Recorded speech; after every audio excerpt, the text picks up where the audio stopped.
Welcome to another Quantum Conversation, brought to you by AcousticHealth.com.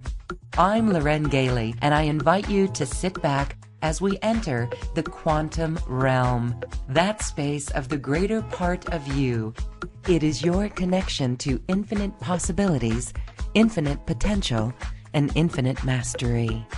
So welcome to the quantum realm as we meet my next guest. We are talking about disclosure and the quickening of disclosure and this process of making the truth be known. The truth is challenging to handle for some, but when we learn more about what the truth is, we recognize that this is game on. Game on in our spirituality, in the evolution of our soul, and the realization that we truly create our reality 100%. My next guest is quite a student of the metaphysical, spiritual, and UFO worlds, and he is connected with many folks who are involved with the disclosure process. Frank Chiille is here on Quantum Conversations. Frank, thank you for being here. It's my pleasure, my privilege to be able to share with you and your audience.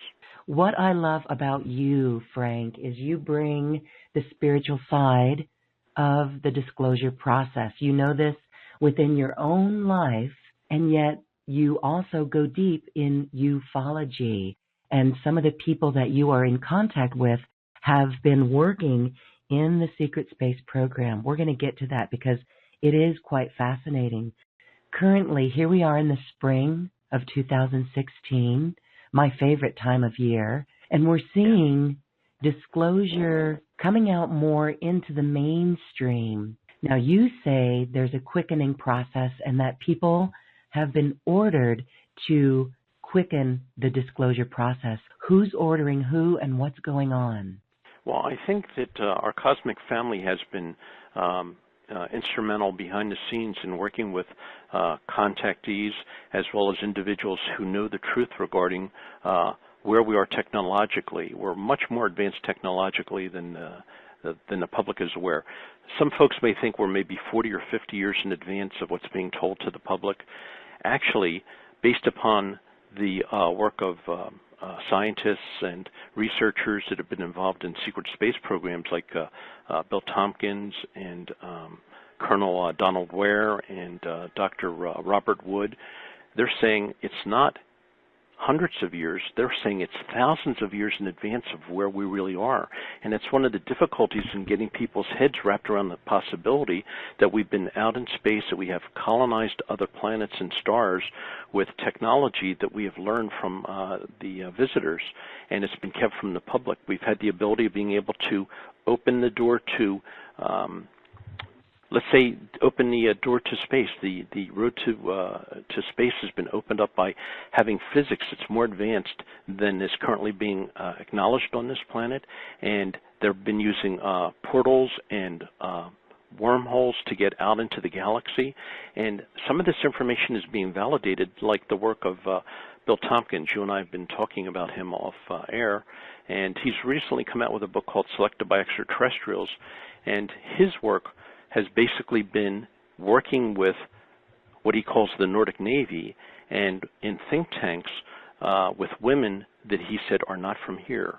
And he said that he was chosen at the age of 16 because of his photographic memory. He was able to view something and be able to create a model of it, like a battleship or an aircraft carrier or any type of naval craft in the most minute detail. And the Navy recognized that, and they asked him to come on board and start working at North Island in San Diego in 1942. But before that event occurred, he was a witness to what they called the Battle of L.A., where a craft parked itself over Los Angeles, and it was for a 5-hour period, and he said it was a huge mothership, and they fired thousands of rounds at this. And they were basically there to show that there were observers on what's going on here and that they couldn't be harmed by our weaponry.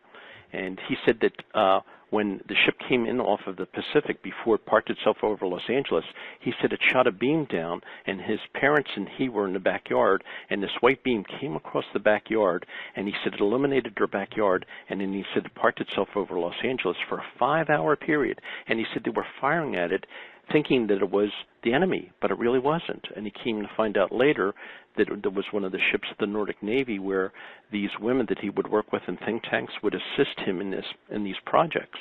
And he told me, he said, every one of these think tanks that he worked at, whether it was with the Navy, with Lockheed, with Northrop, with TRW, he said there'd be women there who would appear to be between 20 to 25 years of age, and they would be assigned to work with him on projects.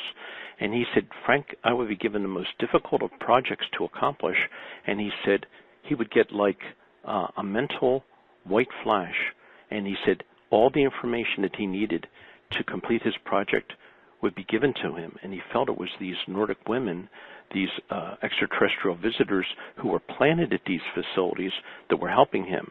And he said he would communicate with them mentally, and he said it was the easiest form of communication that you can imagine.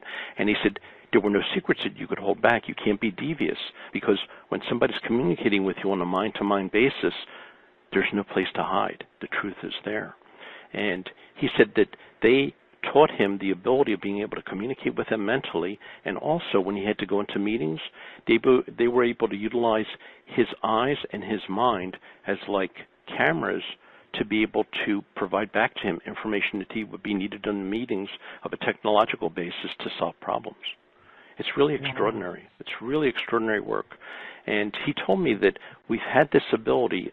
One of the things that he designed was a craft that was 17 kilometers long, and he said that we have a secret Navy program where there's 8 groups of these ships that are out into the solar system and out into the galaxy that we've had since the 50s. And he said they can go faster than the speed of light. He said we have personnel who have been allocated to work on these craft, and some of them have families that are set up on other stars and within our own solar system. These are really extraordinary stories. They really are. I know there's so much we can talk about. It's really quite fascinating. Yes. But let's continue with Bill Tompkins' stories. Communicating mind to mind. First of all, these Nordic women, extraterrestrial visitors, as you called them. Yes. Let's go into that question. How did they arrive here? So they're off-planet beings who are here. They look just like us. Yes. They don't age. They don't age. They don't age. They don't age. Were they here on the ground in physical form, walking amongst us? In physical form. They were hired at these think tank facilities because of their technological prowess and their ability of being able to handle things administratively. And when Bill was brought into these think tanks, he said every think tank had either women and or men that were working there, and he got to the point where he could recognize them. They could recognize him, of course.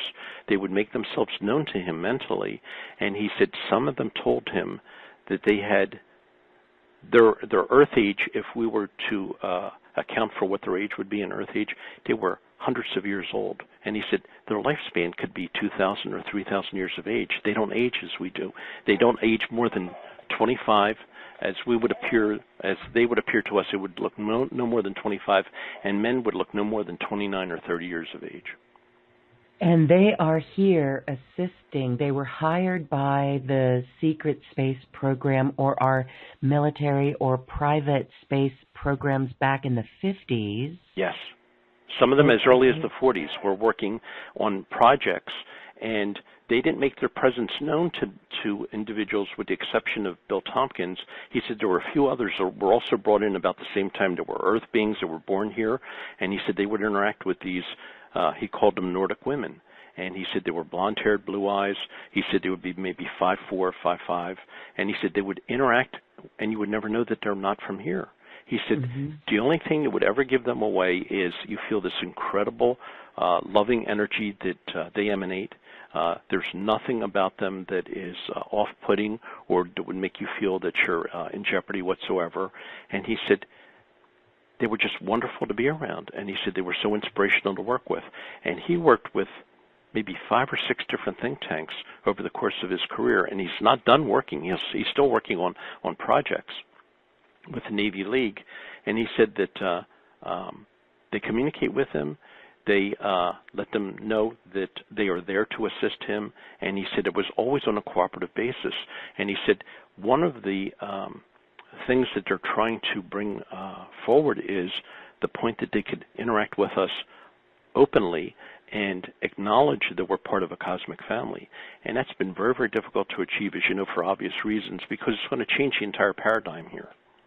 If he felt the loving energy from them and the inspiration that they're bringing, that they truly are the cosmic family, I can hear the questions by those who are wrapping their head around this concept of a secret space program that's out on Gaia TV, and the information that's coming out. So the question would be, if they're loving and they're cosmic family, why the secret then? These are the ones who then are encouraging us to bring about disclosure. And then this flip side is there seems to be a good versus evil going on, as some of the secret space programs were learning about slavery and captivity on other planets. Yes, yes. So, he acknowledges it has been going on because of the work of others that are not of the light and are not of the consciousness to be cooperative and living as one. And you know what's interesting? The work that's coming up by Corey Goode and the information that came out by Gary Mckinnon, who was the hacker who was able to tap into the secret space program, they're validating the information that Bill actually lived with. They're validating it. They're validating it. Yes. Okay, so for those who are not familiar with who Corey Goode is, share on his story. He was an empathic intuitive that was chosen at a very early age, and he was brought into a secret government program that would interact with space beings, and they would bring him in and utilize him because he had the ability to be able to tell whether or not they were misrepresenting themselves or telling untruths or lying. And he said the beings that he met with, some of them were so extraordinarily loving, he said they would just melt your heart. He's got a website called the Blue Sphere Alliance, and he talked about one of the species of beings that he worked with. They were blue in an appearance, and they basically have features that are similar to like a bird. Their mouth is not as our mouth would be. It's kind of beak. He said in one of the meetings, these blue beings were there, and a question came up, and he said one of the beings came over to him and touched him on the skin, and he was asked, what did it feel like? He said the being's touch felt like talcum powder. Can you imagine that? Yes. All right, so that's Corey Goode. What about Gary Mckinnon? Gary McKinnon was he worked as a researcher and was able to hack into the U.S. Navy and NASA's website regarding the secret space program, which is called Solar Warden, and he was able to get a listing of names of ships and personnel that were being transferred from ship to ship, and no record of that exists down here of naval ships with those names or officers that are part of that. And Bill Tompkins told me, he said, what Gary Mckinnon was able to tap into was the Solar Warden grouping of 8. It's a group of 8. You could almost call them like battle groups.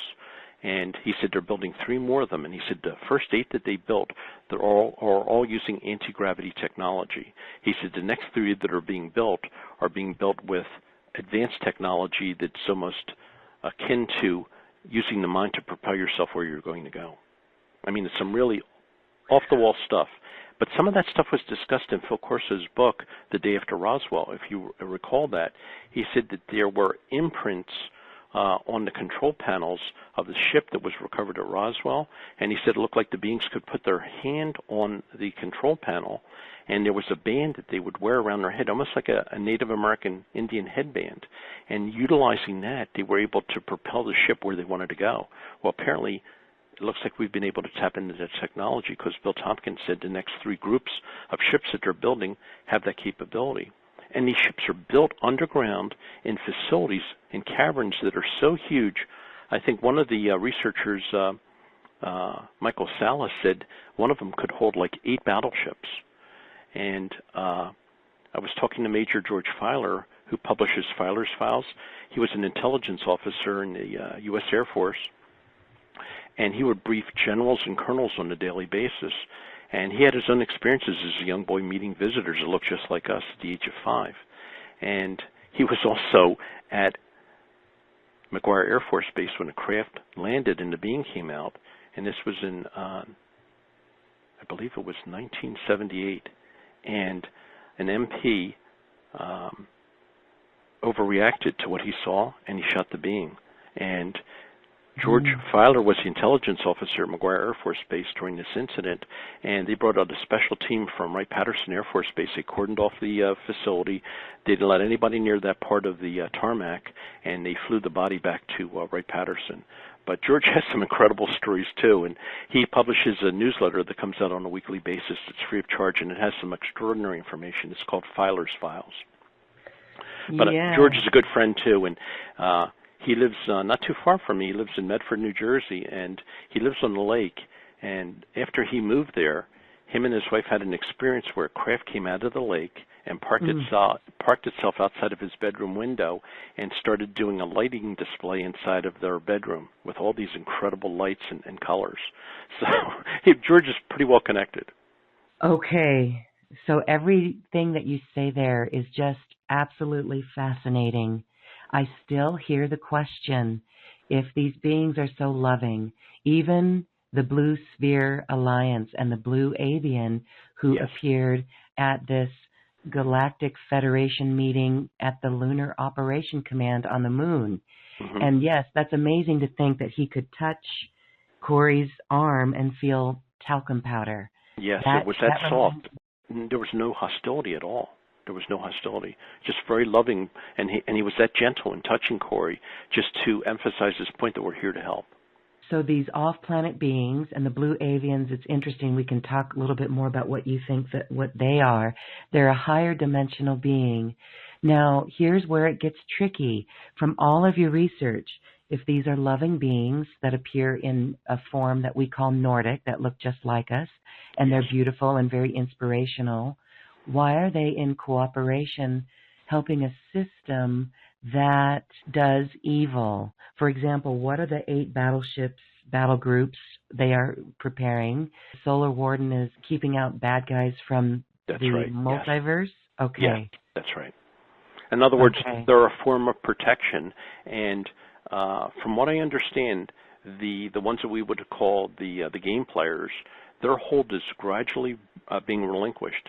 And I'm being told by people who have pretty good contacts inside the intelligence community and within the government operational facilities that there are about 80% there. About 80% of the people that have the ability of being able to go forward with disclosure have gotten to that point. There's a small margin of about 20% that they're trying to work with to overcome that final resistance. And some of the contactees are saying that before President Obama leaves office, that he will be the disclosure president, that information will be revealed regarding us being part of that cosmic family. Okay, so let's talk more about the cosmic family then. And then this does go into inner Earth even, and goes into all kinds of things. They say that their forefathers were our forefathers, and a lot of them feel they have their heart goes out to us because we've been through so much sorrow and pain and suffering here that is needless, and yet there are those that would like to continue to keep that game going on. You know, the oil industry has such a stranglehold on this economy. It's like a $40 trillion a year business with fossil fuels, and it's so unneeded. I mean, none of that is needed anymore. They have the technology to move far beyond it. Bill told me a story. Bill Tompkins told me a story when he was with TRW, and again, they're a very, very impressive think tank. He said that they were tasked with coming up with a fuel replacement, still using internal combustion engines, not getting rid of the engines, using the cars as we currently have now. What could we do to come up with a fossil substitute and still power the cars? Were you ready for this? He told me, he said they came up with utilizing water, H2O, and 2 aspirin in a tank of fuel. And he said the aspirin and the H2O would combine and create a combustible fuel that would be non-polluting. It would not create any emissions. What would come out of the tailpipe would be pure enough to drink. And he said, I said to him, I said, is it because of the hydrogen molecule that it's achieving that? He said, it's the essence of the bark that the aspirin is made from combines with the hydrogen molecule and creates a combustible fluid that's non-polluting, and there's no emission. And he said when the oil industry found out about that TRW had come up with that, they put that project on the shelf because the company that owned TRW was Exxon, and they didn't want that to interfere with. They didn't want that to interfere with, their game. But we're seeing all that end. We're seeing all that end. It's all going to come to an end. That sounds like Stan Meyer. Did he work for TRW ever? No, he did not. No. There was other individuals who worked there, but Bill headed that program, and he said, Frank, it worked like a charm. And he said, all you needed was to fill it up with water and 2 aspirin. The aspirin would dissolve in the water and create a combustible fuel. And he said it worked every time. And he said it was non-corrosive to the engine. And he said they had to put that on the shelf in the early 60s. He said they had developed that. Well, I just remember seeing the video of Stan Meyer on YouTube where he had a car outfitted with that, and he put water in the tank, and I was overjoyed and elated. And then I learned that he mysteriously died suddenly, and this is after he turned down a $1 billion offer from the industry. But we're watching the last dance of the tyrants. All that is going to come to an end. I think that we need to be more positive in our outlook towards things, that things are progressing towards more openness. Yes, okay. And we need to embrace that. We need to embrace that more openness. Okay, so then let's wrap up this disclosure project. We have said there's a quickening. The loving beings who are assisting us, basically we're having a talk about Star Trek. Star Trek truly is real. There are good and bad guys. Yeah. And the good guys have come and helped us develop a secret space program, but somehow that was hijacked by the powers that be on this planet. And you're saying that now maybe those beings that gave us this technology are really encouraging or inspiring some of the people in that program to come clean on the whole system. Yes, they are. And there are people that are doing that behind the scenes. I've been told as recently as 2 weeks ago, have been approaching senators and congressmen with information that's completely verified and undeniable proof that we have the ability that is far beyond science as we know it today to accomplish these things. And I think they want to do it in such a way that there's not, people don't overreact. They don't view this as a negative thing, because some religions would make people believe, well, it's the end of the world if we're going to see craft and saucers and there's going to be beings coming here from other planets. If that was their intention, Lauren, that would have been achieved a long time ago. We would have been subjugated a long time ago. That's not the case. It's going to be an openness, and there's going to be a cooperation that we're going to be astounded about. People that are contactees told us that they've been shown glimpses of what's going to be happening that's going to be completely beyond our imagination. It's so positive. And they said it could happen in the twinkling of an eye. Yes. Okay, so now we're going to move into more of the contactees and some of the stories that you're on top of. You really have this incredible web, this network. And again, it's based on the spiritual teachings that you've learned too. And we're going to talk even about the golden helmeted ones, part of our cosmic family. Let's talk about the contactees.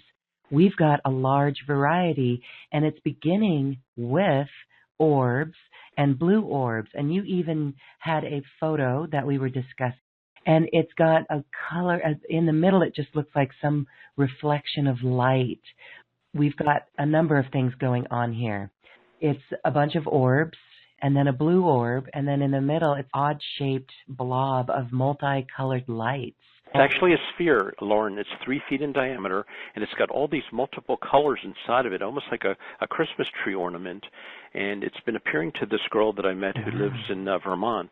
Her name is Diane, and she said they come to her every night, and there's like a red mist that comes into her backyard. There's a flash of light, and then she said her backyard is filled with these orbs and with this one that she calls little friend and protector that looks like a Christmas tree ornament. And she said they continue to move around in her backyard and stay there until dawn. So I shared the photograph with a longtime contactee who lives in Ohio. Her name is Jacqueline Smith. And she told me, she said, Frank, I was able to tune into the sphere, and she said there's 3 loving beings in there that are part of Diane's cosmic family that are here and are going to work with her. She said one is an angelic being that's female. She said there's another one that's like a fairy-type being that's maybe about a 1.5 or 2 foot tall, that's also female, and there's also a male being that looks like a tall white. And she said they are all contained in what she calls a little friend, her little protector, that multicolored sphere. And it's really a remarkable photograph. She said, Jacqueline told me that when the time is right, when Diane is open to it, they're going to exit from that sphere in full form and interact with her and start working with her regarding her work that is to be done here. And her home, it's a trailer. She lives in Vermont outside of Mount Pelier, and she said it's old Indian grounds. And I said, well, that's very interesting, Diane. And she says, I feel so drawn to it. And she said, every night they're here. And she said, the sphere has come as close as within 3 feet of her. And she says, I have no fear at all. She says, I'm ready whenever they're ready to make my acquaintance with them. So see, that's fascinating, because we would think that it was something that the camera catches, like orbs, the other orbs in that photo. But no, you're saying this is something she sees with her physical eyes. With her physical eyes. Yeah, and that's what she was taking the photo of when she got those other orbs in the picture. That's right. And the orbs are there every night. She said sometimes there's hundreds of them in her backyard, and they move around and they create patterns. And she said, Frank, she said, it's mesmerizing. And I said, I bet it is. And sometimes she'll take several photos during the course of the night, and she'll send them to me the next day, and I send them out and I share them with people, and they're really, really extraordinary. But the ones that are coming, that are going to be exiting from that 3-foot diameter sphere are going to be extraordinary. And she says, Frank, I can't wait. I've been meditating and letting them know I'm ready for their open communication with me. And she says, I'm ready to begin my work here. Okay, that's pretty cool. Let me ask you what you think is going on, or your understanding of orbs. And we know about the blue orbs. You know, Corey Goode had this come into his room, and other people have seen these as well. Do you think it is a portal for a being to step through, or could it be disincarnated spirit? Could it be a variety of things? Because we've even heard that a blue orb could come, or even a white orb, and that's how Corey Goode traveled through a portal to another dimension. What do you think's going on there? I think I agree with it. Could be a myriad of different things. The photographs that Diane has sent me, I've enlarged them between 150 to 400%, and every one of those, whether it's the blue one or the white ones, they have mandalas on them, and each one is slightly different.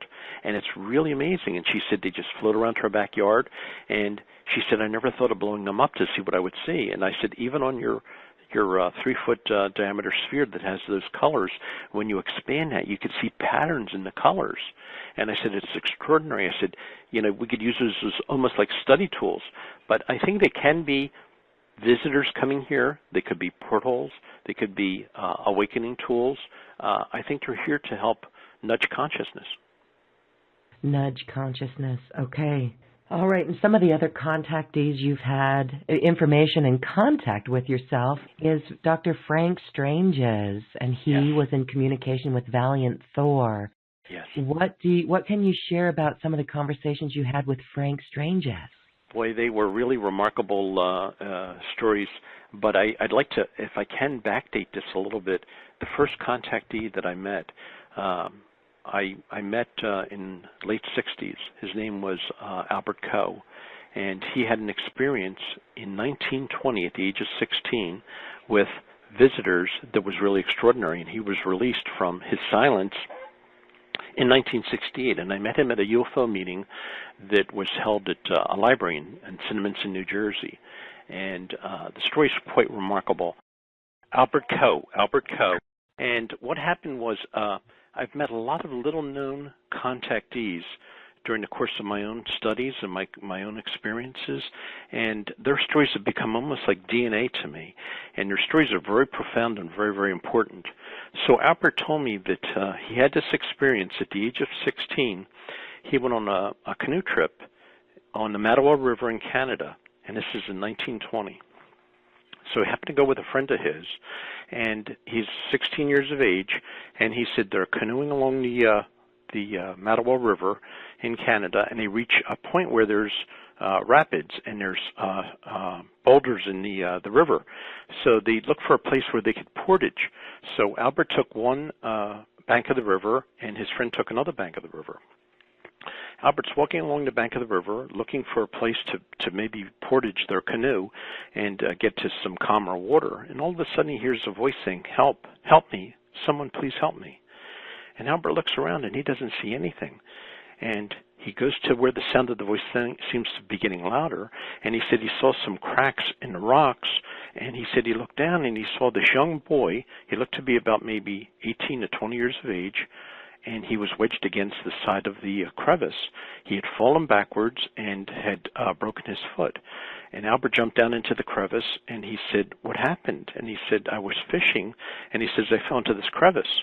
And Albert looked at him, and he said the fellow had blonde hair and blue eyes. His hair was almost shoulder length. Now remember, this is 1920.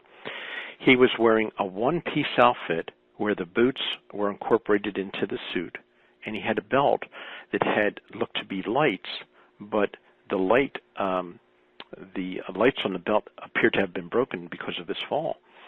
So Albert said, "Let me try to help you out of here," and he tried to pick him up, and he couldn't because he was wedged against the wall of the crevice. So Albert had an axe with him, and he went and he cut a piece of sapling down and wrapped a piece of rope around it, wrapped it around the waist of this young fella, and used it to pry him up against the wall of the crevice. And he brought him to the surface, and he said, your foot is broken. Let me try to make a splint for you. So he made a splint for this young boy, and he said to him, "How did you get here? I don't see a boat." And he said, "Well, I have a plane." And he said, "My father's an inventor, and I used his plane." And this is, again, 1920, when you're talking about biplanes.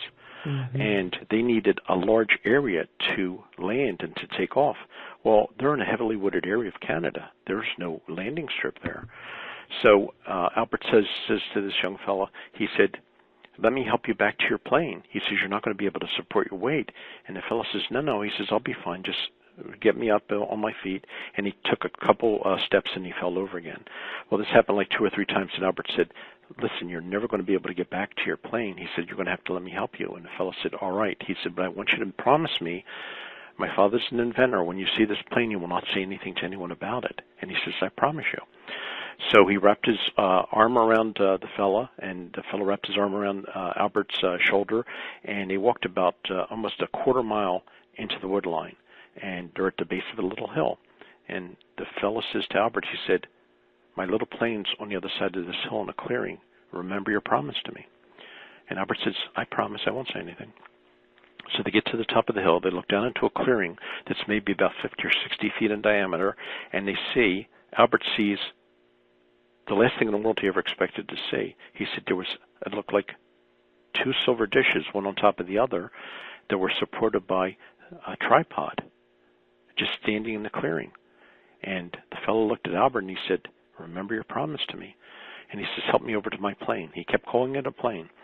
So he helped him over to the edge of the craft, and the fellow reached underneath and touched something underneath the craft, and a doorway opened, a round doorway opened, and he said, "Can you help me up into the center part of my plane?" And he said, "Sure." And Albert boosted him up, and when he boosted him up, he saw seats in there, and he saw what he appeared to be like tiny movie screens that were lit up. And the fellow says to him, "Thank you very much for helping me." He says, "I'm going to start my plane now. My plane creates a little bit of disturbance." He said, "Please go to the edge of the clearing." And he said, "Thank you again for helping me." So Albert thanked him, and they shook hands, and he went to the edge of the clearing, and all of a sudden he heard a low hum, and all of a sudden it increased in intensity, and the craft came up off the ground. The tripod underneath of it receded into it. It hovered above the ground for maybe 10 or 15 seconds, and then it shut off. And Albert scratched his head thinking, what did I just see? So, and before the fellow left, he told him the place to portage would be about another half mile down the river, and he'd find calm water.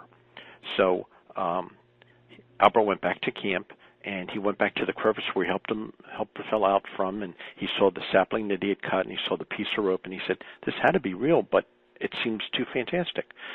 So he met up with his friend, and his friend said he had gone further down the river, and as this fellow had said to him, there was a place where the water was calm, about a half a mile down. So they continued on their boat trip, and that night they made camp next to the river, and Albert's friend went into the tent. He says, I'm going to write a letter to send to my parents. When we get to the next town, I'll mail it.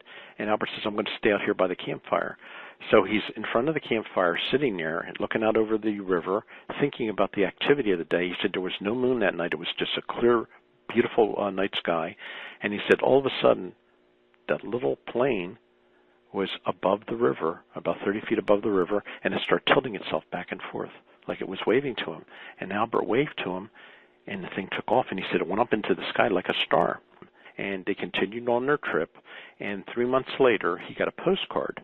And the postcard was addressed to him, Albert Coe, and it said, if you'd like to renew our friendship that we had established during your canoe trip, meet me at the Hastings Hotel at 9 o'clock in the morning, and it had a date. And Albert, and it was signed, your friend Zret, Z-R-E-T. Well, Albert got up early that morning, and he got prepared to go on the trip, and he took the bus into town, and he's in the lobby of the Hastings Hotel, and he's wondering, I wonder if I'm going to recognize this person. I don't think I'll remember him.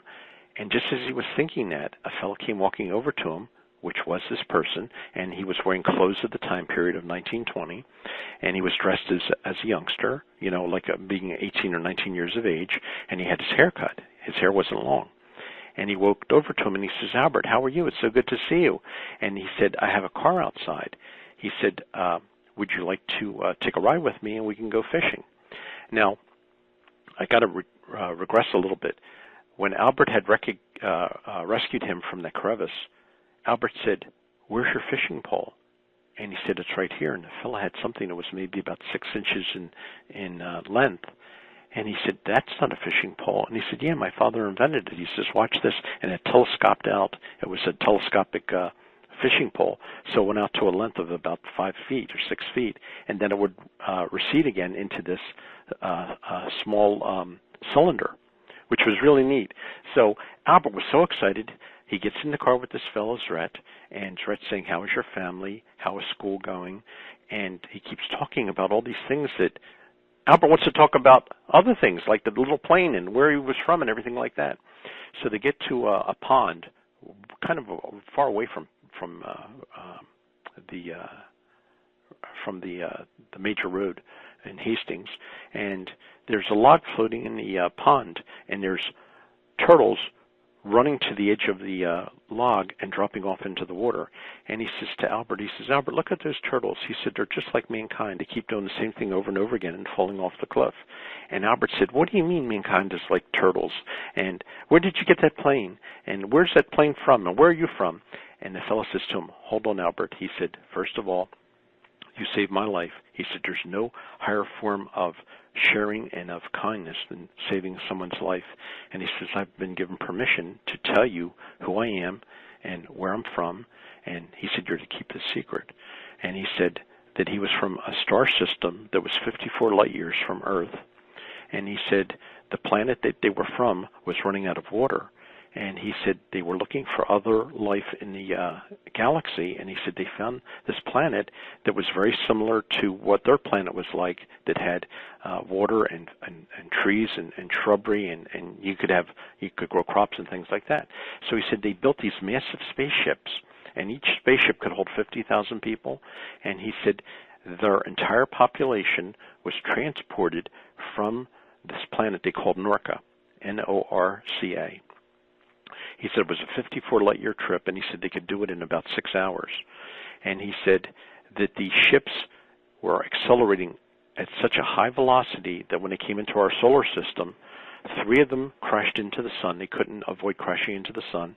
He said one of them crashed into Mars, and the other ones were able to land on Venus and Mars. And he said they started settling it. And he said that they came and they viewed Earth, and they saw that there was a very primitive form of mankind here. He basically said they were like Neanderthals. And he said they started working with him, and they showed him how to use fire. He said they showed him how to plant crops. And he said they had to be very careful that they didn't teach them too much where they would wind up misusing the technology. Well, he said there were two continents at that time. He said one was what you would call Atlantis, and the other one was called Lemuria. And he said they became very, very highly evolved. And he said we kept sharing information with them. We kept sharing technology with them.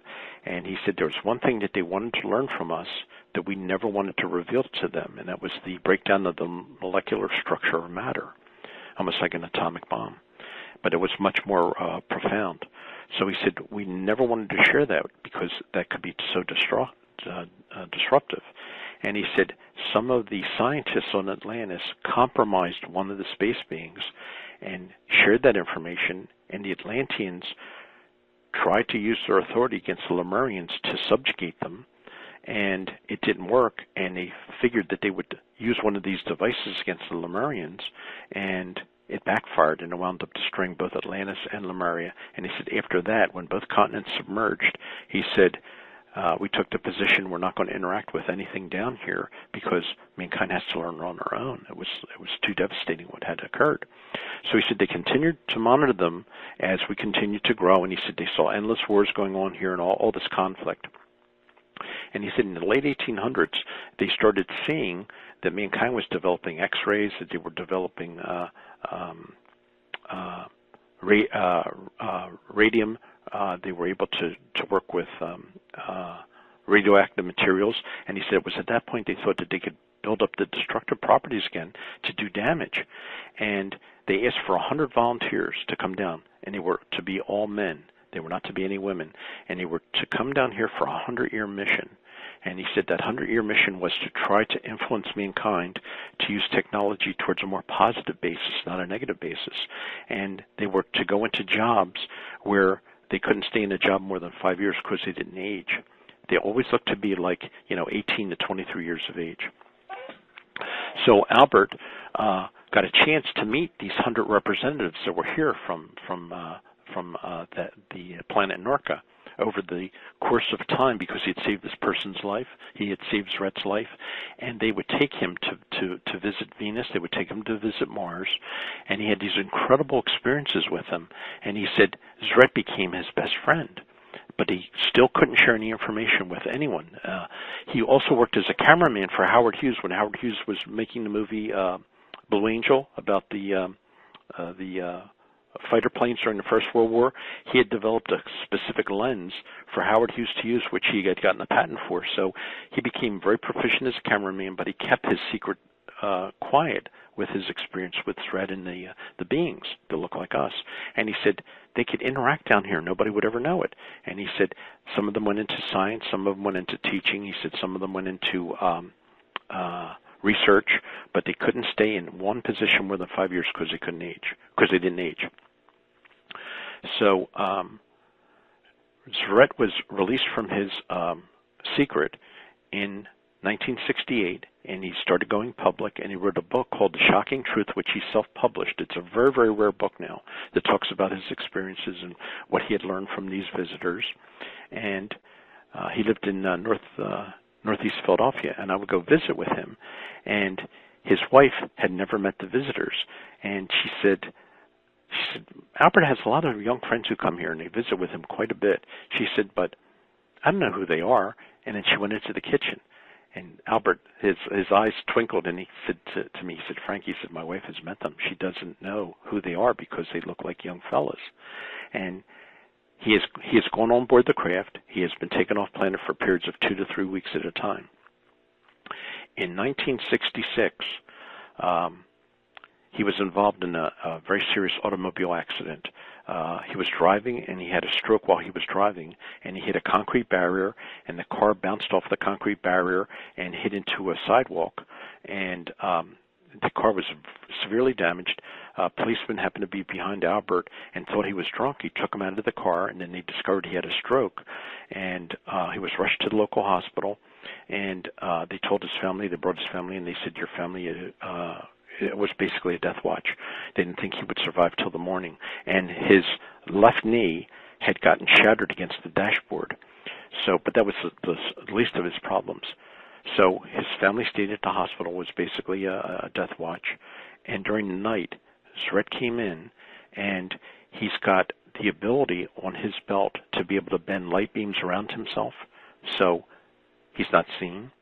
And he worked on Albert during the night. When the sun came up, Albert got out of bed, was able to sit up and say, I'm ready to go home. And the doctors at Lord's Hospital here were completely shocked that he survived the night. He was all the damage that was done by the stroke was dissipated. The only thing they couldn't do is they couldn't repair his knee as properly as they would want to. And they said the only way they could do that would be if they took him and he stayed for a long period of time on Venus. However, they told him, they said, Albert, if we take you there, your vibration is going to change and you won't be able to come back to Earth. And he said, well, can I take my wife? And he said, no. The friendship we extended to you is because you had saved my life. And he said, that was extended to you. It's not extended to your wife. You'd be more than welcome to come there and stay there with us, but your wife couldn't. You know what Albert said? He said, if my wife can't go, I'm not going to go. So he stayed there and lived out the remainder of his life there with his wife. And I took him to do radio shows locally, and he would tell the story basically as I've shared it with you. And, of course, people were incredulous, and they said, how could that be? And they would laugh at him, but he was such a genuine, honest, and sincere individual. And it was a pleasure knowing Albert and knowing his story. But to me, he's the granddaddy of all contactees because his experience had extended back into 1920. And those beings that he was working with are still working here. Okay. It's quite a story. Fascinating. It is quite a story. Those beings are still here, and they're still looking the same age, 18 to 20 years old. Yes. Did you chat with him about Venus and what that is like? He said that Venus, the cities on Venus, had domes around them. He said the cities were built in the mountains. He said they had like a plexiglass dome around them, and he said there were huge, massive cities. And he also told me that the space beings had the ability of being able to live to extraordinary ages, like 12, 14, 1800 years of age. And if you remember, George Van Tassel, who was the builder of the Integratron in the high desert area of Yucca Valley, I would go out there and visit it. He was given the plans for building that by a space being by the name of Solganda in 1954. He had an experience there with a space visitor who told him that this is a device that we use. It's a world's highest concentration of negative energy. It creates a negative ionization effect within the Integratron, and he said that's what we use on our planet to reverse aging. So no matter what age you are, it would revert men to the age of between 28 to 30 years of age, and would regress women to between 22 to 25 years of age.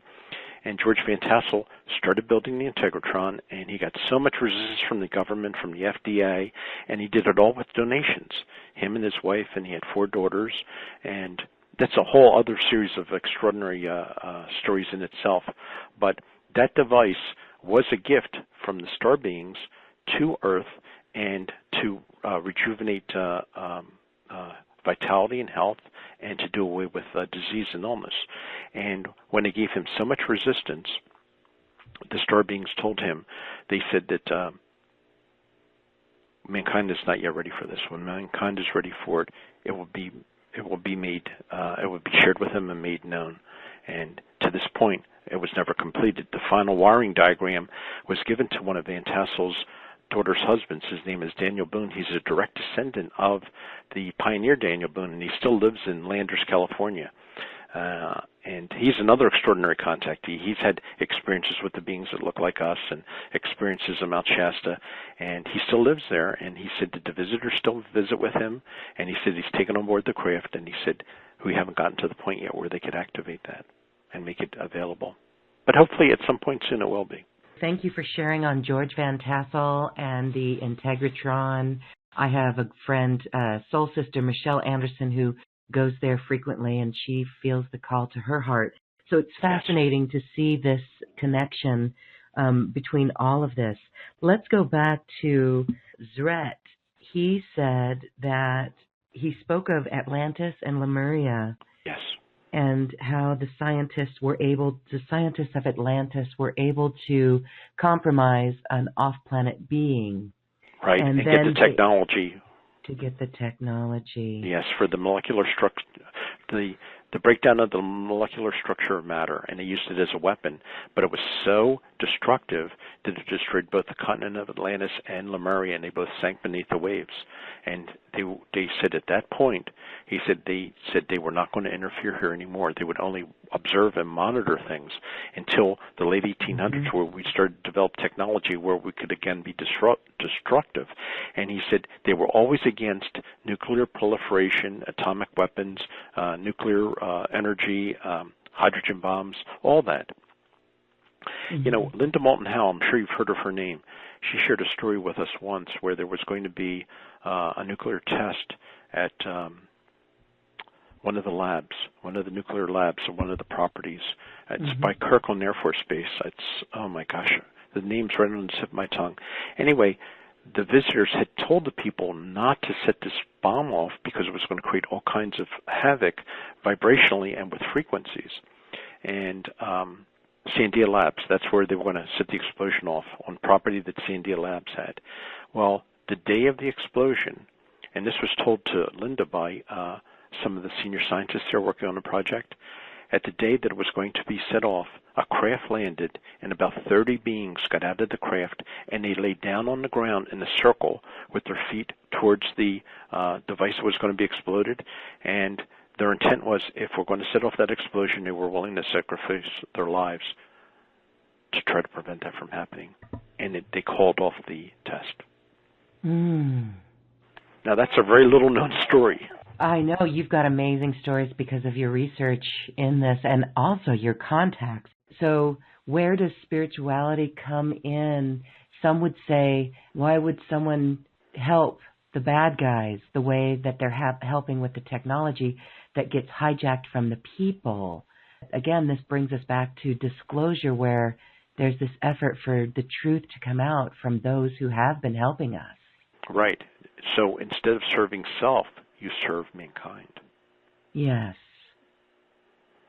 Okay. That's their intent, to serve mankind, not to serve self. And yet there are those, like you've heard the stories of President Eisenhower having meetings with visitors.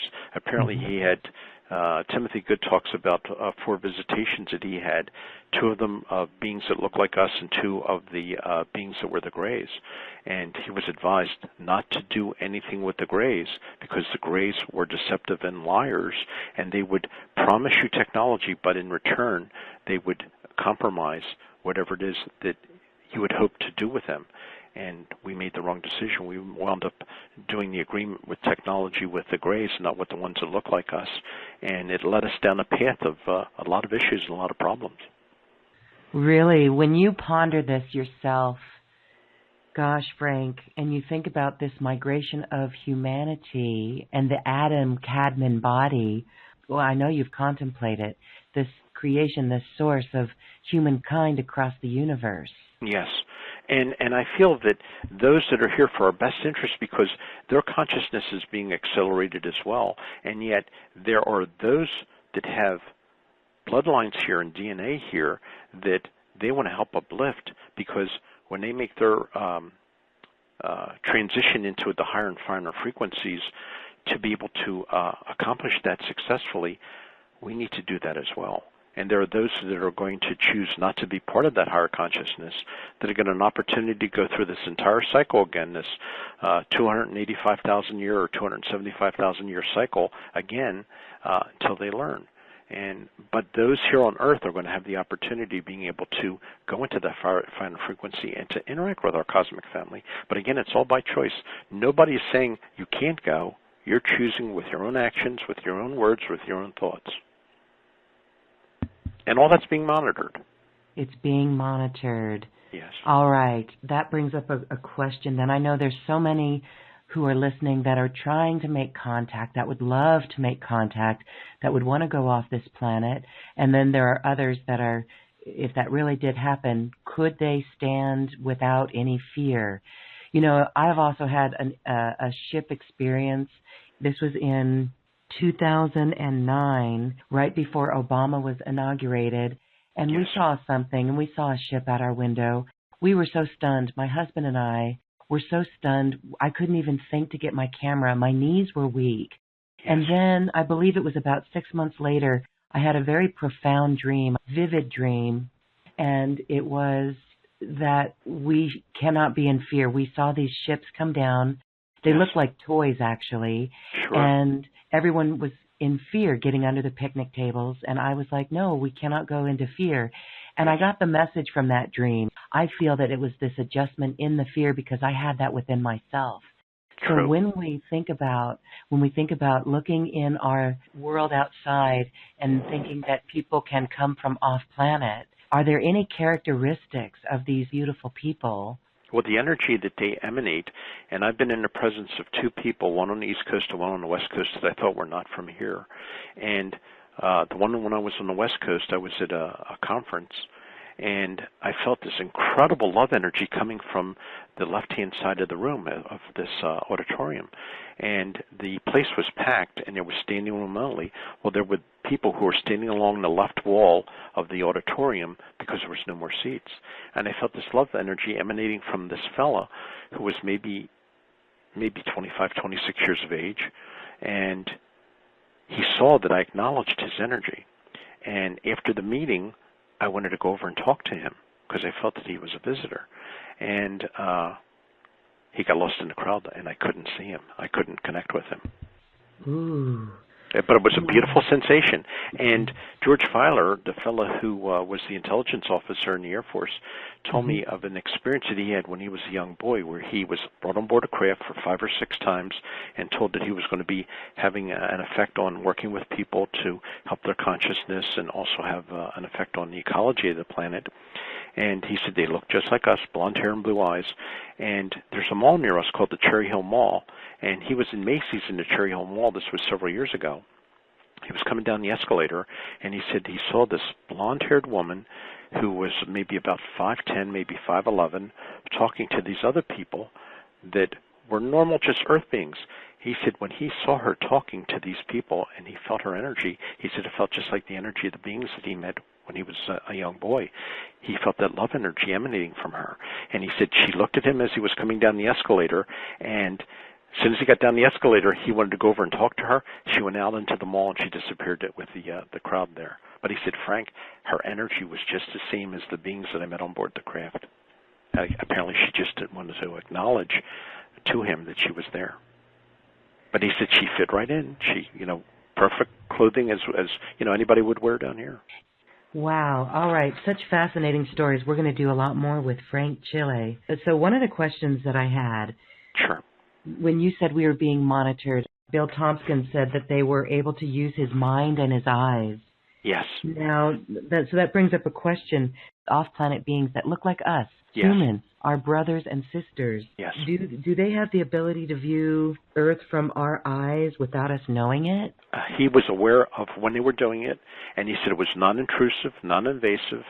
They said they were going to work with him, like he would have research that he did on the West Coast. He'd have to present the findings to the Pentagon, and he'd be called into meetings at the Pentagon, and they would tell him who were going to be favorable to the information he was giving, how they were dressed, because they could see through his eyes, and they would tell him the objections that the ones that were resistant to his ideas, what they were going to throw out during the meetings. And he said, Frank, they were so precise, they were always so accurate. And he said, but it was done in such a way that it was like they were confidants with me, and they were just basically letting me know the way that the meeting needed to go to be able to present the information for the best outcome. So that's still happening right now, even with members of Congress? Would you say Congress? And even I don't know with members of Congress. I would hope that it wouldn't have to be that way. I would hope that they would be more acceptive and receptive and open to the truth being told to the people. Mm-hmm. Because it's going to be a wonderful experience. I remember when Dr. Stephen Greer was looking for military personnel and government personnel that had experiences to come forward with disclosure. And I have a relative who was in the Navy who had some incredible experiences. He designed closed-circuit monitoring systems for missile silos all over the planet. And when he was in Turkey, he had access to see classified satellite photos of Mount Ararat, and he said he saw Noah's Ark at Mount Ararat. He said it is crystal clear. He said it's bigger than an aircraft carrier. He said it's in two pieces. It's about the 14,000-foot level.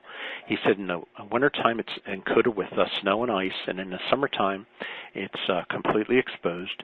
And he said the beams of the Ark are made from trees that are 2,000 feet long. Well, we don't have any trees that grow on this planet that are 2,000 feet long, so they must have been trees that grew that tall before the flood. And he said that he knew of my interest in UFOs and of off-planet contacts and things like that.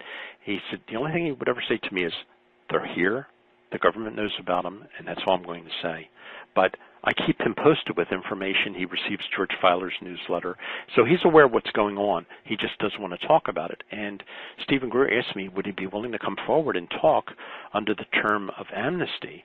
And my uncle said, there'd have to be amnesty given. He said, because they know who knows this information. And I said to Stephen Greer, he called me one time, and I said, Stephen, I said, I have a question. I said, if these people are willing to go forward and talk openly and risk losing their military pension and health care and everything like that, I said, there's got to be some reciprocation. I said, if these people are willing to go into the halls of Congress and go behind closed doors and tell of their experiences openly to senators and congressmen, the brothers are going to have to be willing to go in there with them as protection. And Laura and Stephen got very quiet, and he said they're ready to do that. So when that time comes, I think we're going to see beings who look just like us that are going to be interacting with those that are going to be making the formal disclosure declarations that will be there as protection. Well, that's fascinating because that's happened before. Valiant Thor is a being who came down and he stayed in the Pentagon, and he was here to present something that would take away our need. It was technology that would give us everything, health, wealth, and happiness. And it, at the same time, would have destroyed that energy structure that is used for the economy here. So that was turned down. Yes, so, they wanted to know the secret of his spacesuit, how it could repel laser beams, how it could not be cut, and how we were using the technology that would be like a non-fossil fuel technology. And he said, no. He said, I'm not going to give that information to you. And it was after that 3-year hiatus that he had here, meeting at the Pentagon and meeting with individuals, that they began a 4-phase program. And the first phase program was to contact military leaders all over the planet over a 10-year period and tell them of the existence of off-planet beings that are more technologically advanced and want to work with us here. And that went on for a 10-year period. None of the world leaders were willing to come forward. The next phase went to the the second phase was going to religious leaders for a 10-year period and introduce themselves to all the religious leaders for all the major world religions for a 10-year period and introduce themselves that they are members of an off-planet cosmic race that are here to help advance consciousness. And Dr. Strange, when he was asked, what did the Pope say when he was asked this, he said, basically the Pope said, you paddle your canoe and we'll paddle ours. And that didn't work, of course. It didn't work because they didn't come forward. The third phase was for a 10-year period to contact all the major colleges and universities around the world and the heads of the colleges to let them know of the existence of these beings for a 10-year period. And that failed. The last phase, and the phase we're in right now, is the Grassroots Project, where they're contacting individuals individually in small groups, sharing information with them to help prepare them for this announcement, for this awareness. But things are changing. There's more positive things that are coming out. There's more positive stories coming out. There's more photographs and videotapes of craft than ever before. And it's really extraordinary. It's like there's not a day that doesn't go by that incredible things are being filmed and made available on YouTube. And I think it's all part of the grand design or the cosmic design to get people acclimated to the idea that we're part of a larger family. And I spoke to Colonel Ware, and he said, Frank, he said, there's almost 6 billion people on this planet. And he said, more than 75% of the people are ready for that declaration. And he said they're trying to get the other 25% acclimated as quickly as possible for this announcement because they want everybody to react favorably, not negatively. And I was on a program with a woman who made a very profound statement. She says, Frank, I think I know how they're going to overcome that last 20 or 25% who have been resistant. That when they show themselves, they're going to project the most incredible, heavenly, celestial music that will melt the hearts of those that were doubters. And then it will be complete. And that makes perfect sense, doesn't it, Lauren? That is so beautiful. We know that music, the perfect tone, can totally melt the heart. And yes. So that's why I have realized this is why disclosure is happening the way it's happening. It's interesting that you said we are now in the grassroots project, the grassroots phase of this yes. disclosure, of yes. this 10-year period. And I've said for a while now, it really feels like we the people are disclosure. And the ones who are into this, the ones who are riveted by what's coming out so far, and those who are passionate about this, it is because we first need to wrap our heads around it before we can help others wrap their heads around it. But the information is all out there. Anyone just needs to go Google and open their eyes to it. Just reach out to it, and it's there. Mm-hmm. We have to live the truth of what we know is to be right. Mm-hmm. And this cosmic race, the humans that have lived in this universe as well, but not just human form. There's other beings. Yes. So when you look at the whole big picture, and we look at the blue avian and the blue avians who are here, that's a fascinating story. It truly is. There's another one too. There's a woman who lived in Florida. Her name was Pritchard, Elizabeth Pritchard, and Chille had known her. She had met with her, and she was a contactee, and she wrote this incredible manuscript called Chille, Mothership of the Galaxy, and it talks about this huge mothership that monitors our galaxy, and they can monitor the thoughts and how people are responding positively to information, and they do it with these levels of I guess they're measuring frequency of the people, what they're emanating, because we're emanating electric fields all the time, and wherever our consciousness is, they can monitor that. And this woman was taken on board Chille many times, and she was taught how to bilocate so she could be here serving and functioning with her family and also being aboard the mothership. And she was shown all this, and it's a beautiful manuscript. I could probably email a copy of that to you. It's a beautiful, beautiful manuscript. And this woman, Chille, that I met, she was one of two women that I had known who went through the Monastery of the Seven Rays at above Lake Titicaca in Peru. Her and Sister Thedra, who lived and did her work at Mount Shasta. They both went through the Monastery of the Seven Rays in the 50s. They were the only two females to ever go through it, and they both knew each other that they'd gone through it. And Chille had told me that she said that the monastery was incredible. She said she saw the golden sun disk of Atlantis. It's there. The monks are protecting it. And she said, it is the most magnificent sun disk you can imagine.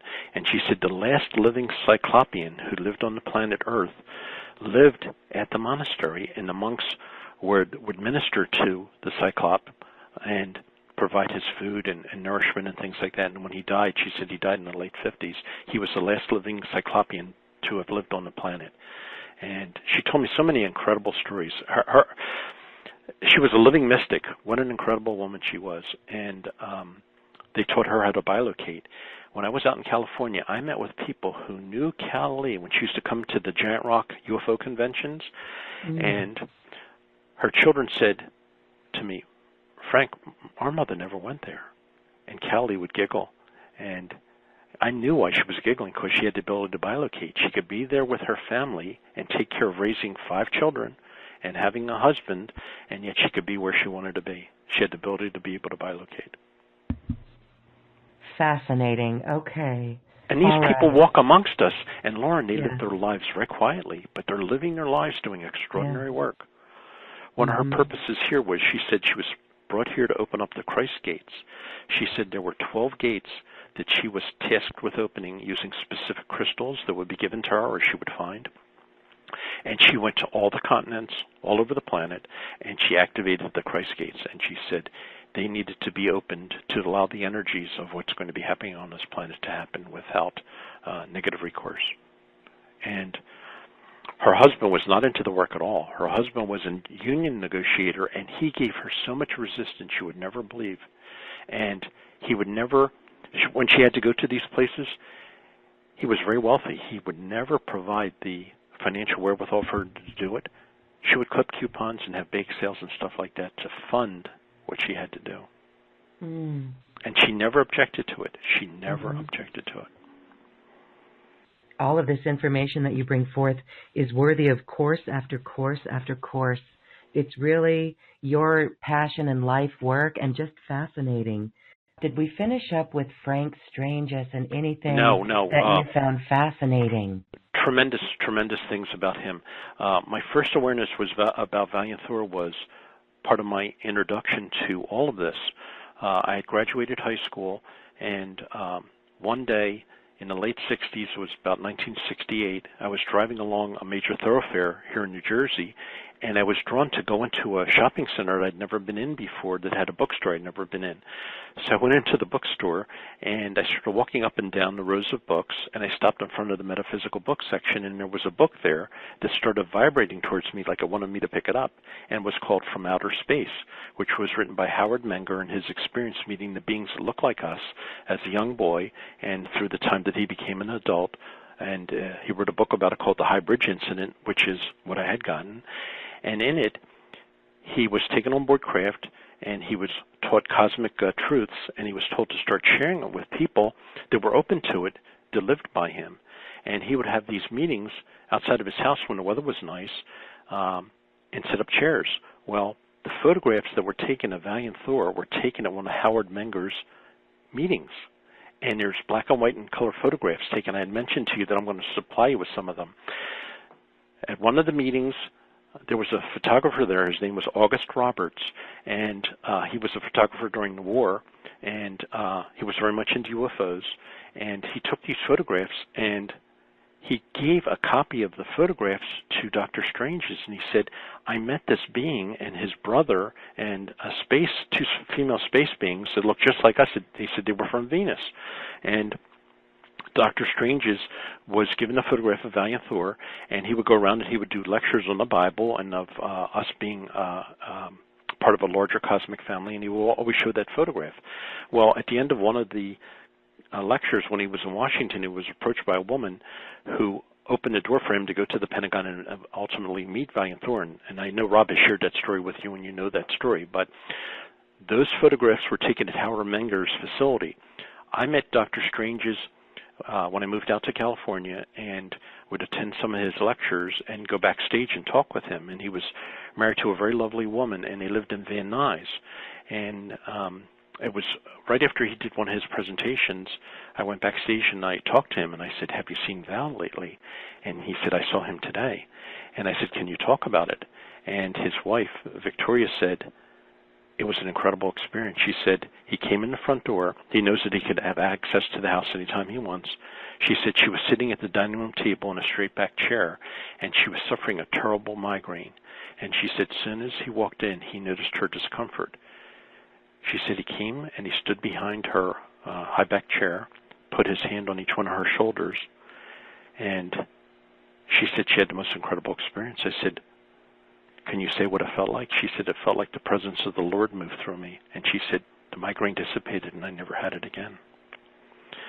I love telling little stories about Valiant Thor and that.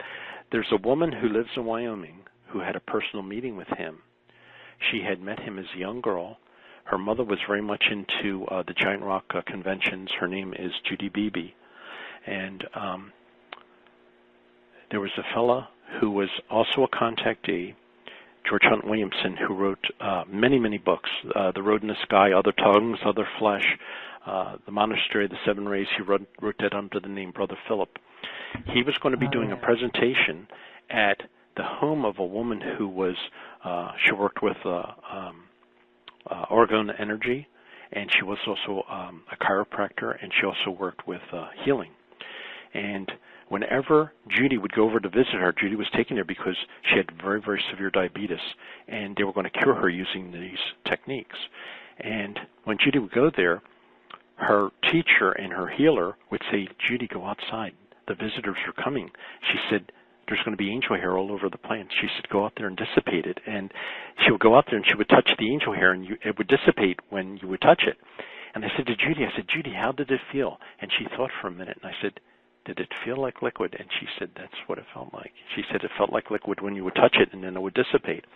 Well, anyway, she had George Hunt Williamson. He started with a series of communications using ham radios to communicate with the craft. So he was going to be doing a presentation with a select group of people. There was maybe about 15 people at her home on a Sunday, and Judy's mother was there. And Judy walked in, and she was like 19 years of age, and she said, there was a fellow who had his back to her. He was wearing a suit, and he was talking to two other individuals, and he was talking about Venus. And she said when she walked into the living room, he turned and he walked over to her, and he said, you're from Venus. And she said he touched her on the arm and touched her on the side. And she said when she looked into his eyes, she said it was like looking into infinity. She said it was absolutely mesmerizing. And she said there was the fragrance that came off of his body that was the most pleasant fragrance that you can imagine. And she said he was there to assist George Hunt Williamson in making connection with the ship through the ham radio set. And, of course, there was a message that was given to them. And she said 3 days after she met Valiant Thor, he came to her and took her for an escorted, guided trip to Venus. Incredible story. Incredible story. Yeah. All right. That is an incredible story. And we're going to end our conversation. Well, we're not quite done yet. We'll end our conversation with a question that is related to this. But first, let's talk about Venus itself and maybe what she told you about it, or any others that may have told you about it. Valiant Thor says he comes from within it. Yes, that's right. Yes. Omnic Onek Yes. says that she comes from the astral realm. And isn't it fascinating that Corey Goode talks about the secret space program, and so the secret space program being a secret group and not so spiritual as we would like them. They've taken the technology to get off the planet, Yes. but they're keeping it from us. So Yes. when they go off into the universe, or into our, let's just say, solar system, Yes. there's two places that Corey Goode talks about not being able to go, and that is a spot in the ring in Saturn. They're Yes. just not able to go in there or even experience any part of that location. And also, they can only go to the hanging clouds of Venus. They can't get into Venus. Isn't that fascinating? I feel there's a protective energy around it that only those who are of the highest and best vibration are allowed access to it. She said that when she was there, she said she saw the most extraordinary foliage and plants and colors that she's ever seen. She said she was walking along like a nature path, and Val would instruct her to look at this, to notice this. She said that the housing that they had was all in spheres, and she said they were like the color of sand, and she said they were like floating above the earth. They were like almost on pedestals. And she said there would be like a grouping of these where people would live within them, and she said there was all kinds of agriculture. Everything was in perfect balance. And I said, how did the sky look? And she said the sky looked like mother of pearl. And she said it was the most beautiful, beautiful color. And she said the temperature was perfect. She said it felt like it was maybe 72, 73 degrees. She said the fragrance of the flowers and the grass and the trees, she said everything was extraordinary. It's like her senses were all heightened. And he told her that she would have full recall of all that she had experienced. And she did have full recall of it. She wasn't in meditation or anything like that. She was there in physical body. And she's continued up to this day to have communications when it's necessary between her and Valiant Thor. But she was also part of, do you remember Richard Miller, who had written a book about our cosmic brothers? It was called, I want to say, not Space Orphans. Oh my gosh, it's a very, very rare book. I remember it came out in the early 70s, and it sold like gangbusters there. Anyway, Judy was part of Richard Miller's group, where they would be sharing the messages being given by what I call the golden helmeted ones, the ones whose portraits were created in oil by Celia Winkler, and she lived at a retreat in Yucca Valley, at a Buddhist retreat. She originally was an artist in the Disney, she worked for Disney, and then she retired and became a Buddhist and moved out to this retreat in Yucca Valley, the high desert area, about 4,000 feet above Palm Springs. And she said the beings would come to her at first light. They would come in through the window where the sun would rise, and they would be perfectly still, and they would stay there and remain there until she captured their likeness in oil. And then she would package them up, and she sent them up to Grass Valley. There were two contactees there, Sam Partridge and his wife. She went by the name of White Dove. And they put out a newsletter with messages from the space beings, and on every issue, it would come out monthly, they would feature one of Celia's paintings on the cover of the newsletter, and all the originals were there. And I went up there with my brother Simon, and we saw the gallery of the original artwork there. And I'm telling you, Lauren, when you see that, it melted my heart. It made me weep. It was like seeing pictures of your own family. I mean, the energy coming off of them was just so intense. And you've seen the images. I've shared them with you. If you want, you could put them on your site. Yes, we'll make sure. Each one of those are unique. They really are unique. And this woman that I know by the name of Donna Anderson, she works directly with Soltech, who's a sun technician. And for her birthday 3 years ago, she was living in Cottonwood, Arizona. He put on a display above her house, and there was a congressman from Washington who's into UFOs. He happened to have his camcorder there, and he recorded the footage of this craft putting on this incredible display, and it was Soltech's ship. And Donna didn't know about it, and I told her about it, and she said, yes, that was Soltech's ship when she saw the footage of it. So I said, that was your birthday gift. Soltech put on that display for you, and it was photographed or filmed by this congressman from Washington, and it's up on YouTube, and it's a beautiful display of this craft. It's absolutely incredible. Oh. Small world, but it's all interrelated, Lauren. It's all interrelated. So when she was taken to Venus, yes, this is Judy, right? Judy was taken to Venus personally by Valiant Thor, and she was also taken to a visit on the sun. And she validated information that I had come across many, many years ago of a book, a very rare book I found in California called My Visit to the Sun. And the woman that was taken there said that the sun is not intense burning heat, it is light. But the light only turns into heat in the upper atmosphere of each of the planets. When you're there, you could walk amongst it and you're not burned. Well, Judy said the same thing, and I told her about this woman's book. She said, I didn't know a book like that had been written. And she said, that was my experience too. She said, the beings that live there are like flame beings, and she said, they're incredible loving beings. How did she describe her vibration when she came back to Earth, or while she was off Earth? Well, and had to she be was there? Her mother was the only one that really understood her, because her mother knew that she was special and that she would be doing certain work here. And she's been working with Tesla regarding new technologies, and she was able to develop a product. And we can go into this on another segment. But there's so many things that are being done very quietly, and yet they're going to have a profound effect upon the planet. And they're all being done very, very quietly. Well, this is where we're going to do an event with you where people can ask you questions. We're going to be discussing an online healing retreat with you. That's a course, because you've got a lot to share, and I would love to offer some of your teachings out there. So many beautiful individuals that have had first-person experiences with the visitors that look like us, and their stories are basically untold, and yet they're all beautiful stories. They're beautiful, beautiful stories. So leave us with another one that is not known that should get out there, and what you learned from learning this information. Well, it's a beautiful story. When I moved out to California, I became very friendly with Gabriel Green, and my brother Simon and I would go out there several times a month. Rob Potter would go out there too. He's told stories about us being out there together. And Gabriel Green was the photographer.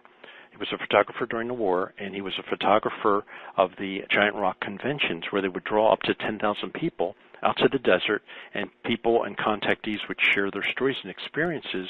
Van Tassel would be the host, and the Integratron was being built not too far from there. Well, we would go out and visit with Gabe, and we would go out to the Integratron, and we'd meet other contactees there. And Gabe said to me, he said, Frank, he gave me a call. He said, there's going to be a remarkable woman giving a presentation on Sunday at the High Desert Bank and Trust. And this was on a Sunday afternoon. He said, can you and Simon get away? So Simon and I went there, and the bank was opened up to be able to provide this presentation. And this woman by the name of Barbara Beaver talked about an experience that she had. Now, in Yucca Valley, there's a place called Christ Desert Park. There's a fellow by the name of Frank Anton Martin who worked for the aircraft industry, and he bought property in a high desert area, and he was very religious, and he wanted to create scenes from the Bible in larger-than-life cast forms, like Jesus at the Last Supper, Jesus at the Garden of Gethsemane, the resurrection on Easter, and he's got like 12 of these different scenarios that he built on this property, and when he passed away, he donated it to the state of California. So it's a park there now. You could go visit, and Simon and I would visit it all the time because the energy was just so beautiful there. Well, anyway, this woman by the name of Barbara lived in an apartment complex that was maybe about a quarter mile away from Christ Desert Park. And this one night, she was meditating, and she was in her room, and her bedroom window overlooks the Christ Desert Park area, and there's a hill back there. There's a small series of hills. So she was wearing a pair of sweats, and she was in the yoga position, and she said this beam of blue light shot in her bedroom window, and she said it got her attention, and she looked out the window, and she said she saw this, it looked to be a blue dot that was above the series of hills above Christ Desert Park. So she's looking at it, and all of a sudden she hears a voice inside of her head say, Barbara, come to Christ Desert Park. So all she had was a pair of sweats on, and she was barefoot, and it was in the summertime, and there's this sandy dirt road that leads from the back of her apartment complex into the parking lot for Christ Desert Park. So she's walking there, and it's probably maybe about 11:30, maybe 12 o'clock in the evening, and she sees this blue dot bouncing up and down along the ridge overlooking Christ Desert Park. So she's watching it. She walks into the parking area, and then she hears a voice, and it says, Barbara, keep perfectly still. So she remained still, and all of a sudden she heard a whoosh, and the craft landed right in the parking lot. And this is a huge circular parking lot. I guess the ship that landed there was maybe 100 feet in diameter, and she said it was beautiful. She said it was like a bluish purple, and then she said it had a gold light ring around the outer edge. And she said it was amazing. She said it just appeared there. And she said a panel opened up with a ramp, and she felt they wanted her to come inside, and it said, Barbara, please enter. So she walked up the ramp, and she was like in the outer area of the ship, and she said she's a seamstress, so she's very much into colors and textures and patterns and things like that. And she said that the patterns that she saw in there and the geometric shapes were unlike anything she had seen before in the colors, and she said the flooring and the chairs. And she said all of a sudden she saw the floor open up and a cylinder came up, and it opened, and she got the impression that she needed to remove her clothes, and she was going to be entered into the ship. And all of a sudden she panicked, thinking, I don't have anything on underneath this sweatsuit. And then she got this reassuring feeling that nothing was going to happen to her, that she would be safe. So she took off her sweatsuit, and she got the impression to put it in this metal canister. She put it in there, the top clothes that receded into the ground, and the wall partition opened up, and there was a garment on a hanger there. And she said the garment felt like the finest silk she had ever seen in her life, and she said, but she couldn't understand how it was woven, and she got the impression to put it on. So she put it on, and she said that the suit acclimated itself to her size. And she said where the wrists were and where the ankles were, she said it was open, but if you run your hand over it, the seam closes. So she was playing back and forth with the seams on her wrist and also on her ankles for a couple of minutes, and then the outer part of the foyer opened up into the center part of the ship, and she went into the center part of the ship, and she said there were 4 beings there. She said there was a man and woman. She said they looked like a Greek god and a Greek goddess. She said they were about the man was maybe about 6 feet tall. The woman was maybe about 5'10". She said they had bronze-colored skin, blonde hair, and like golden-colored eyes. And she said they looked like perfect Greek statues. And she said standing next to them was a being who looked to be Egyptian, and he had the most dark purple skin. She said he was almost 7 feet tall. And she said next to that was a little star being that looked like the little E.T. from the movie E.T. And she said this being had the most beautiful violet eyes. So they started communicating with her, and she started asking herself mentally, why am I here? Why was I chosen? Why have they chosen me to have this experience? I have no background. I have no knowledge. So they picked up on her thoughts, and they gave her this disc that looked to be like a CD that we would have today, or a DVD. And she said it was all silver, and she said it was very bright. She said when she held it, the story of her life started to play out like a hologram. And she said she saw, and then she was a little girl, she used to look up in the night sky, and she used to say, I wonder if there are beings there. And if there are beings, I would like to meet them someday. And she started to weep because she was having the realization of the experience that she was now meeting these beings, and they came around her, and they were touching her on the shoulder and touching her on the face to comfort her. And she said it was the most incredible experience. She said they took her on like a tour of the solar system to see each of the planets, and she's very artistic, so she did a series of canvases with each of the images that she saw when she was inside the craft. And that's what she did. She told the story at the High Desert Bank and Trust on the Sunday afternoon. There was probably maybe about 100 of us there, and she had these canvases showing her experiences. And at the end of the tour, she said, we want you to be an ambassador, that we're going to be setting up an exchange program here where people could come from Earth and come and live with families on other planets, and people from other planets could come and live with Earth families. And you're going to be the ambassador to that program because we feel that you have the capability of being able to do that. And she said, and I want to share this with you. And I said to her, because she opened the floor for questions, and I said, Barbara, is the success of the program based upon how receptive we are to what you're saying? And she got very quiet, and she lowered her eyes, and she said, yes. She said, this entire room is being monitored as to how people react to this and whether they would be open to it. And it was a beautiful feeling. It was a feeling like we were on the big screen being viewed and being observed, but in a non-invasive way.